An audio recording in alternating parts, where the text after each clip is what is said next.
بسم الله الرحمن الرحیم. عرض سلام و ادب و احترام خدمت شما.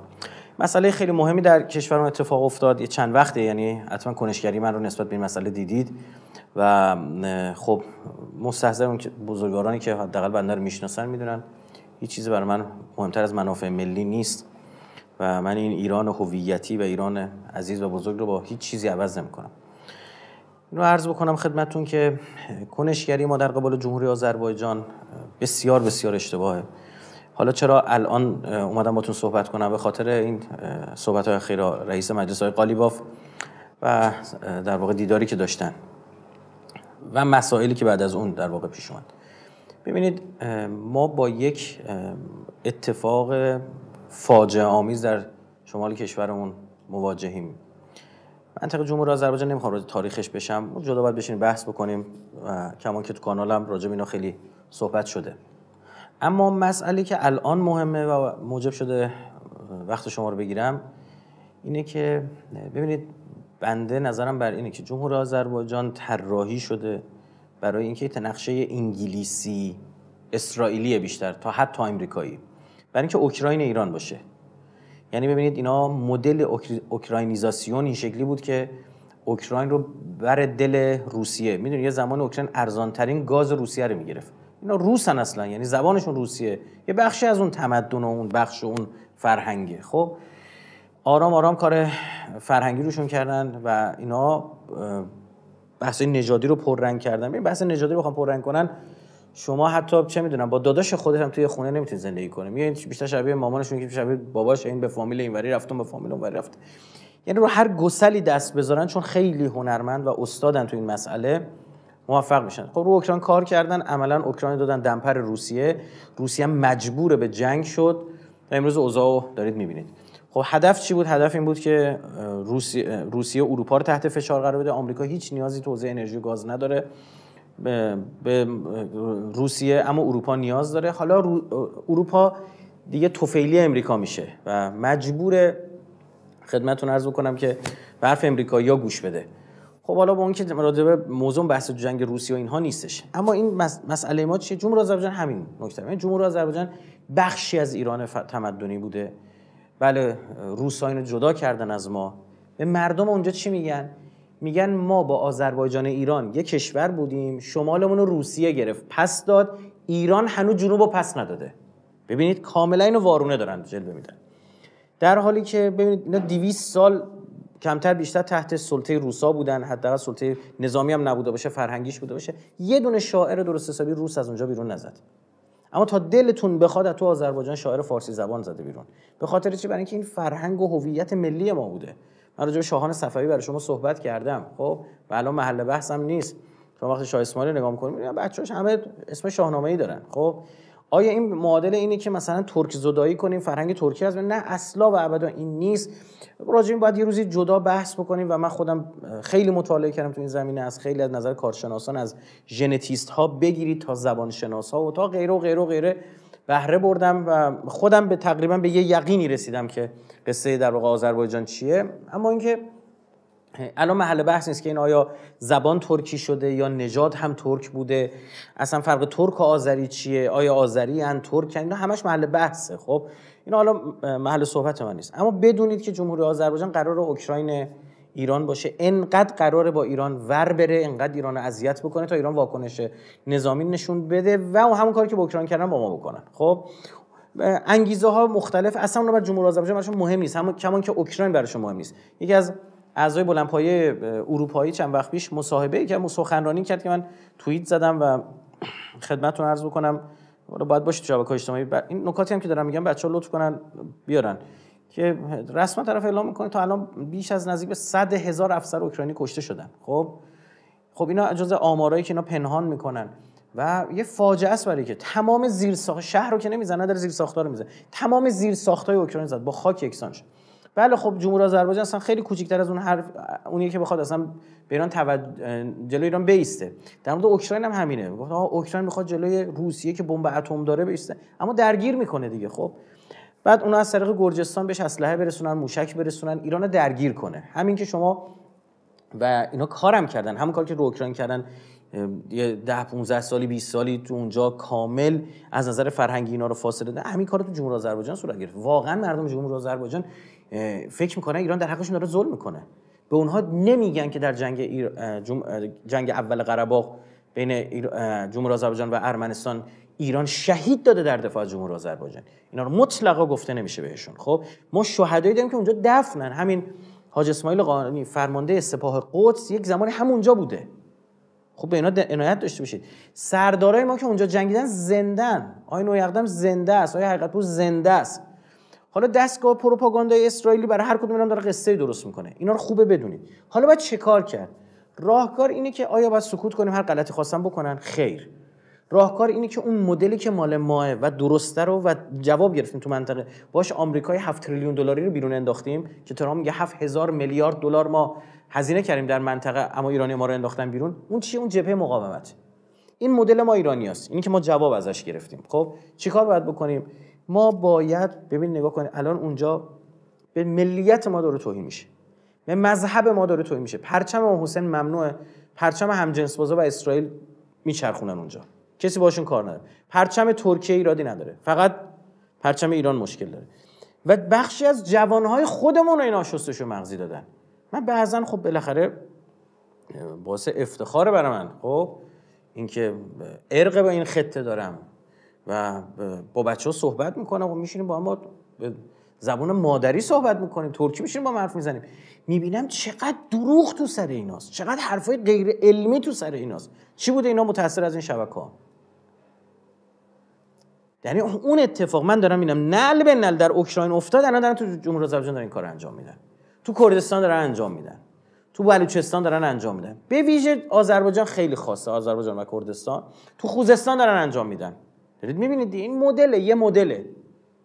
خب اینجا ایران به خاطر اون قدرتی در خاورمیانه داره نتونستن منجر به جنگش کنن، توی روسیه تونستن، چون اونم از نظر جنگ‌های هیبریدی شناخته خب ضعیفن روسا، اینا رسانه‌ای باختن جنگو. نظامی الان میگم 100,000 تا اینا رو زدن کشتن، اما هیچ رسانه هیچ جای خبر، چون بازی فوتبالی نیست کنارش پرچم اوکراین رو نذارن. یعنی از زلنسکی توی استودیو یه قهرمان ساختن، یه که صهیونیست آوردن اونجا رئیس جمهور کردن که برای اینا وارد جنگ بشه و اصلا باید برای اینا بجنگه. این پوزایی هم که برای خودش میگیره و این خدمت شما جستایی هم که برای خودش میگیره، اینا رو هم جدی نگیری. نه اصلا همش هر کار خوب رسانه‌ای اصلا دید انجام شه مال اون وریاست. خب همونجوری که داعش ساختن اونورم این میدونن درست میکنن. حالا اینجا قصه چه اتفاقی چیه؟ خوب میخوام عنایت داشته باشید. ما باید چیکار کنیم؟ ما باید از حسینیون جمهوری آذربایجان دفاع. اینا شیعیان اهل جمهوری آذربایجانن. خدمت شما عرض بکنم تو سوریه رفتن جنگیدن، تجربه نظامی دارن. ما نزدیک به 1 میلیون تالشی داریم در جمهوری آذربایجان که اینا بیش از 90%شون 90 خورده هستن شیعه و جالب تو همونجا کسایی رو اینا میذارن به قدرت برسن که اهل سنت باشن. این عجیبه تو جمهوری آذربایجان، یعنی بهشون رابطه اینان و اکثرا مقلد رهبری. به این دقت بفرمایید، اینا سالهاست دارن پیغام بر ایران میفرستن. ایران یک طرفه داره برادری میکنه با اینا. قرار نیست ما وارد جنگ بشیم. ما هم از ظرفیت خودمون باید استفاده کنیم. به هیچ وجه شوخی بردار نیست. و اینم به شما میگم آقای الهام علیف در کشور ما لابی داره. یه عده‌ای رو با پول آلوده کرده، شرکت زدن، عده‌ای با خانم مهربان علیف، زن حیدر علیف، اینا ارتباطات مالی دارن. من بنده رو به روزی نرسونم من اسم اینا رو جلوی دوربین بگم. خب افرادی که سال‌هاست تو همون جمهوری آذربایجان دارن کار میکنن. من بارها عرض کردم، توییت زدم، آقا اولین کاری که باید بکنید پرونده رو از دست کسایی که تا الان جمهوری آذربایجان دستشون بوده باید بگیرید. کار اینا به جای رسیده، وقاحت به جای رسیده که اینا دارن درخواست میدن از ما که رزمندای حسینیون رو پس بدید، بعد به ما چیز کنید، تحویل بدید. میدونید چه بلایی سر اینا میآوردن؟ آیت الله نوری همدانی یه سفر رفته نارداران، رفته منطقه مثل قم اینجاست، رفته اونجا، طلبه‌ای که با او تو جمهوری آذربایجان همراه شده دستگیر چند سال الان تو زندانه. چرا با یه مرجع تقلید شیعی بر اونور رفتی؟ شما دیدی تو محرم پرچم حسین رو میکشتن پایین. چی کار بکنن باید به ما بر بخوره؟ آیا تو زمین بازیشون بازی کنیم؟ خیر، اما از ظرفیت‌هایی که ما اونجا داریم باید استفاده کنیم. رسانه‌های ما باید کار کنن. شبکه سحر ما چند مرتبه اعلام کرد که آقا مستند الهام علیف رو میخوام. بابا الهام علیف اصلا ترک نیست، الهام علیف کرده، کرمانجه. این مهره اسرائیله. خدا بگم چیکار کنه یکی از مسئولین سابق ما رو که الان در قید حیات نیست، رفت با اینا بس با بابا این با حیدر علیف گفتش که حیدر علیف اصلا ایرانی‌ها رئیس جمهور کردن اونجا. گفت آقا شما با ایران کار نداشته باشیم، با جمهوری آذربایجان کار نداشته باشیم، شما مثل عراق و سوریه و مثلا اینجا جاها نشه که ایران مثلا نفوذ فرهنگی داره. یک طرفه این رو ایران نگه داشت. یک طرف من مشکوکم مثلا این طرح انگلیسی بود، از اون طرف هر کار بخواد سفیر انگلیس میره سر پل خداآفرین رودخونه عرس اونجا میشه عکس میگیره. برندا شیفر اصلا یک زنی رو افسر صهیونیست گذاشتن 30 سال مشاور خانواده حیدر علیف. اینا با یهودیای جمهوری آذربایجان وصلت کردن، دختر دادن، دختر گرفتن. دختر حیدر الهام علیف برگشته گفته بود که من میخوام حتی مذهبم هم یهودی بشه. گفته بود نمیتونی، نژادت یهودی نیست، یعنی به توهینم به یارو میکنن. خب این هیچ شغلشون نیستش. بعد اینا دست رفته است. بعد مدل جمهوری آذربایجان رو به شما بگم، اینا مثل میمونن. الهام علیف رو دارم میگم، خب مثل میمونه، حمله بهش بکنی در میره، وایستی کنار پارس میکنه. خب راهش هم یاد گرفتن، هر موقع میخوان غلطی بکنن یکی از مسئولینشون میفرستن ایران، بعد خدمت شما عرض بکنم همزمان که یعنی ما با شما دوستیم یه غلطی علیه ایران، یعنی همیشه توأمه. و خیلی هم الهام علیف این مسئله استاده، یعنی خوب بلده این کارو انجام بده. ما اینجا اعلام بکنیم، یعنی یه تار موثر یکی از رزمندای حسینیون جمهوری آذربایجان کم بشه، من به شخص سکوت نخواهم کرد. وظیفه شرعی و انقلابی خودم میدونم، وظیفه ملی خودم میدونم. هر کاری میخوان بکنن دیگه. تاش میگه آدم میخوان بگیرن بنزن زندان دیگه. خب تاش میخواد جونمون رو بگیرن دیگه. من کوتاه نمیام، یعنی به شخص اینجا اعلام میکنم. دو اینکه مسئولینمون هم گوش خودشون رو به دهن یه سری آدمای لابیست آقای الهام علیف تو کشور ندن. خب متاسفانه نمیدونن مجلس انتخابات اینا رو ما میفهمیم، رأی میدونیم مثلا چه حرفایی مثلا باید تو مردم به حرفای پوپولیستی ضد ملی و ضد دین بزنی که رأی بیاری. شبکه سر مستنده رو آماده کرد که زندگی نامه اینا رو پخش بکنه، جلوش گرفته میشد. تو مردم جمهوری آذربایجان بشناسن چجوری اونا یه طرفه دارن هر چیزی دلشون میخواد الان پخش میکنن. ببین یه تصویر از عراق رو پخش کردن، مردم ریختن سر دیگه غذا که این ایرانی‌ها به این بدبختی اون رو به عنوان ایران غالب کردن تو تمام رسانه‌هاشون. بعد یه روزنامه یعنی نمیدونم چیه درپیت مثلا چیه رسانه درپیت گفت نه این ایران نبوده عراق بوده. موقع پخش خبر 100% بامبینگ شدن، همه با خبر شدن، موقع پس گرفتن 1%. چند وقت میشه که از خدمت شما عرض کنم چه به حالا میگم اندیشمندانشون داشت مصاحبه میکرد توی همین شبکه‌های پان ترکیستی جمهوری آذربایجان، بعد برگشته میگه که آقا فکر نکنید ما با ایران به این سادگی میتونیم بجنگیم. اونا آدمایی دارن تو اونجا که از اونجا یه فتوا بدن، اینجا ما با خودمون باید بجنگیم. بله اینا ظرفیتایی که هر روز داره از بین میره. برای چی فکر اینا با امام حسین مقابله میکنن؟ فرهنگ جهاد رو میخوان بکشن. این دستور اسرائیلیه. من نمیدونم جمهوری اسلامی به امارات خط نشون میکشه اسرائیلیا پاشون برسه علم میشه، ببینم به فلان خط نشون میشه اسرائیلیا پاشون برسه علم میشه. اینجا پهباد اسرائیل تو جمهوری آذربایجان وارد کرد. پهباد هرمسی که اومد نتنزو بزنه ما پدافند ما زدش از جمهوری آذربایجان بلند شده بود. پایگاه نظامی داره اونجا. چرا اینجا چی نمیگه؟ بگم چرا؟ به خاطر نفوذ لابی الهام علیف و آدمای مشکوک داخلی. من اینا دانسته یا نادانسته انگلیسی اسرائیلی دارن عمل میکنن. آقا تالشیا باید تقویت بشن. خب دو خدمت شما عرض بکنم تا اطمینان خاطر 100% جمهوری اسلامی پیدا کن. گولم نخوردین پیغام ما قول میدیم. از این قولا 30 ساله دارن همینجوری خدمت شما رو حماقت مسئولین ما اینا سوارن. مقاومت جمهوری آذربایجان موسوم به حسینیون باید تقویت بشه. کشورشون رو دوست دارن. چجوری جمهوری اسلامی همه جا از کار ضد صهیونیستی حمایت میکنه، اینجا نمیخواد بکنه؟ اینا باید حمایت بشن و جمهوری آذربایجان بفهمه که این مسئله شوخی بردار نیست. ما کشورمون و امام حسینمون رو الان هم دقت کنید دارن تفکیک میکنن. نه مسئله دینی این طرف، ایران این طرف. ایران بدونه، ببین ایران بدون امام حسین نخواهد بود. خودتون رو به حماقت نزنید، به تجاهل نزنید. ایران بدون امام حسین جهاد نداره، ایران بدون امام حسین شهادت نداره، ایران بدون امام حسین برو ببینم توی 8 سال جنگ اونا که رفتن جنگیدن چند تاشون رو سربندشون یا حسین نوشته بودن، چند تا دیگه با انگیزهای دیگه رفته بودن.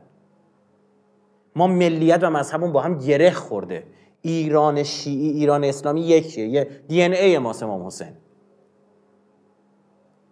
اونا اینو میخوان بکشن، انقدر دارن فاصله میدن، بابا دروغایی دارن سرهم میکنن. خدا شاهده در مورد شعرهای گذشته ما، در مورد مفاخر ما من تعجب میکنم. حقیقت دست ماست، هیچی نمیگیم، انقدر که اونا دارن دروغ تو رسانه هاشون میگن. ما کلی آدم پژوهشگرای جمهوری آذربایجان به نفع ما حرف زدن، میگن آقا دروغا چیه؟ ما یه روز مال ایران بودیم، هیچ وقت شمال اونجا اسمش اصلا آذربایجان نبوده، آران بوده، شروان بوده، اسمای دیگه داشته. شروع کردن اسامی رو تغییر دادن. ما که افتخار میکنیم به زبان ترکی، اصلا بخش هویت اون منطقه ماست، زیباست، بخشی از کشورمونه. این کشور مثل گلستان، اما دلیل من اگه یارو فارس هم باشه حرفو میزنم ترک هم باشه میگم، عرب این رو برای من مهم نیست.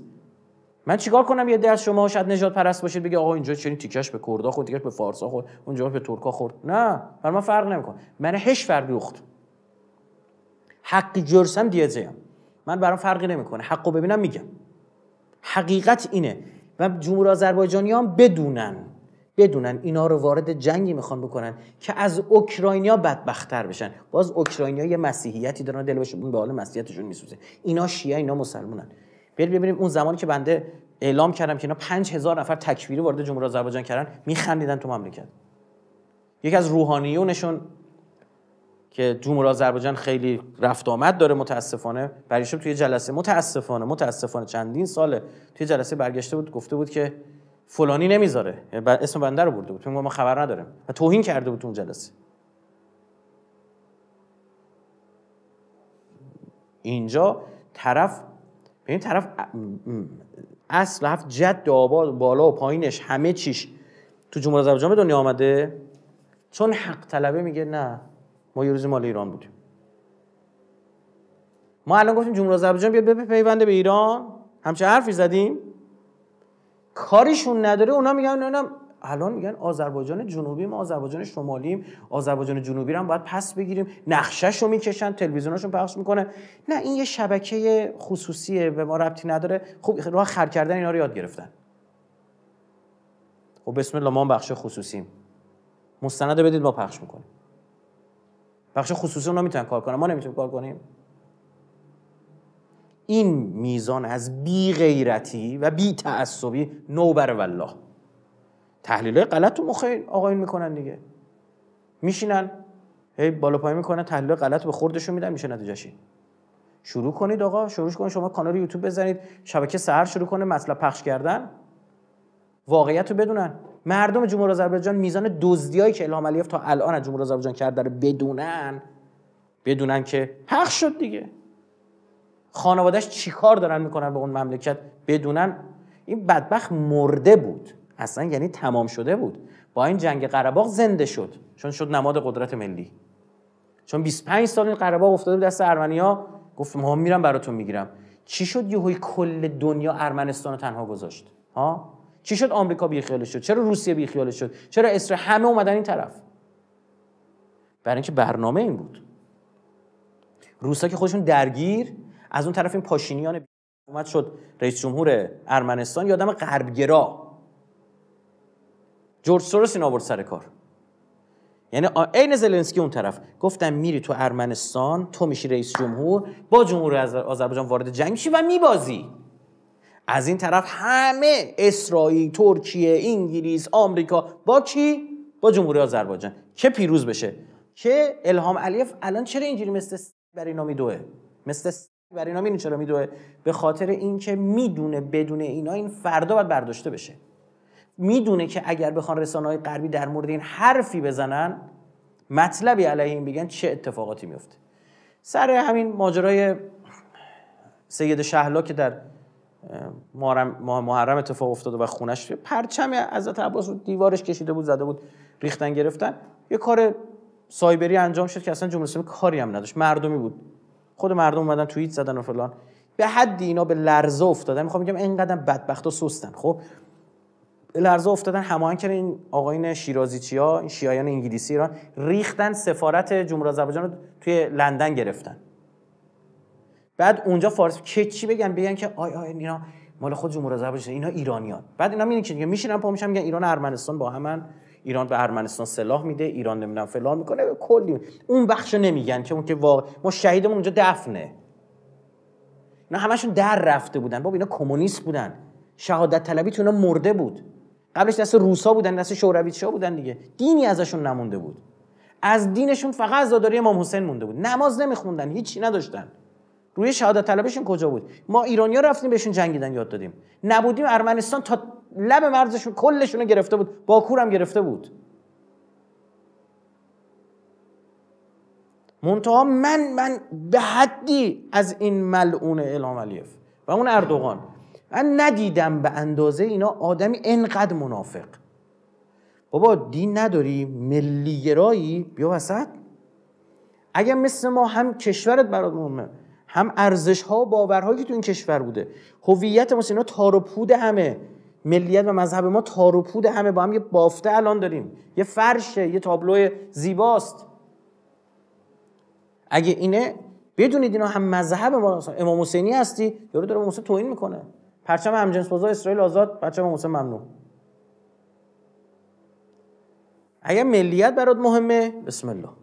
من که با همه پانا مشکل دارم، مثلا کسی که هر پان فارس و پان ترک و پان کرد و پان عرب و پان هر کوفتی اینا رو همه رو احمق میدونم. اصلا آدم نجات پرست از نظر من فوق احمقه. همشون هم بری ژنتیکشون رو بررسی کنی، همشون هم مال 60 جانا. خب فکر میکنم مثلا یارو فکر کنم آریایی مثلا، یکی فکر میکنه اونم ترک نمیدونم الان به دشت‌های آلتای و اورخون برمیگرده. یک مش احمق به معنی واقعی کلمه. این کشور با تمام همین اقوامش ایرانه و با تمام این دشمنیایی که دارید میبینید تو دنیا نظیر نداشته کشوری اینجوری تحریم کنه، اینجوری مقابلش بیستن، داره کار خودشو پیش میبره. خب و آینده از آن ماست.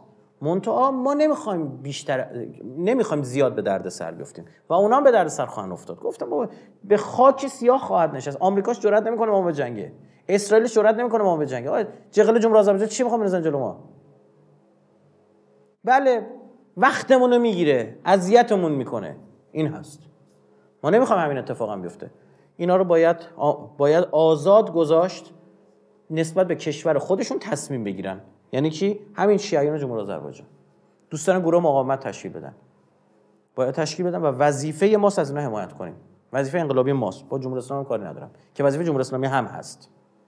خب از اینا باید حمایت بشه. از هموطنان عزیز تالشی ما که توی تالش جمهوری آذربایجان اسارت گرفته شدن باید حمایت کنیم. بخشی از هویت و فرهنگ ما بودن. چجوری از کشورهای دیگه ما حمایت میکنیم، اینجا بیخ گوشمون نباید حمایت کنیم؟ آقای مسئول، میدونم خیلیتون صحبت منو میشنوید، خب پرونده رو بگیرید از کسی که دستشون بوده تا الان.